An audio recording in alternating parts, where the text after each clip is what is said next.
এখানে আরেকটা বিষয় যেটা পরিচয় গোপনের কথা বলা হচ্ছে, এই আন্দোলনে যারা ছিল সেটা নাহিদ, আসিফ, মাহফুজ থেকে শুরু করে যারা ছিল সবাই আমাদের পরিচয় জানতো। 17 সাল থেকে আমি যে শিবির করি সেই সবাই জানতো, এবং শিবিরের আমি ঢাকা বিশ্ববিদ্যালয়ে 24 সালে সভাপতি, সেটা জেনে তারা আমার কাছে আসছে।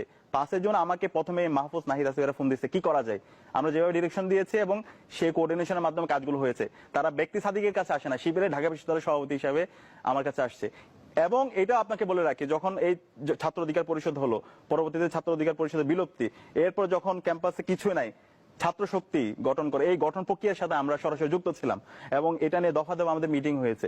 ছাত্র শক্তির প্রথম প্রোগ্রাম যেদিন হামলা হয় সেদিন এই আসিফ মাহমুদ, আজকে যে উপদেষ্টা, ওনাকে আমি চাঙ্কারপুল থেকে নিয়ে, যখন আক্তার ভর্তি ছিল গণস্বাস্থ্য হাসপাতালে, সেই আসিফ মাহমুদকে আমি নিজেই বাইকে নিয়ে রাইড করে তাকে হাসপাতালে নিয়ে গেছিলাম এবং সেখানে গিয়ে তাদের ট্রিটমেন্টের ব্যবস্থা করা, সামগ্রিক খোঁজ খবর নেওয়া, এই সব কাজগুলো আমরা করেছি। এবং এটা সবাই জানতো, ইসলাম ছাত্র শিবিরের আমি বিশ্ববিদ্যালয়ের সভাপতি, সেক্রেটারি যখন যা ছিলাম, একদম লম্বা সময় ধরে 17 সাল থেকে একদম 24 সাল পর্যন্ত সবাই সে আমার পরিচয় জানতো। আমার পরিচয় জেনে সবাই আমাদের সাথে কোঅর্ডিনেশন করে আমরা কাজ করেছি।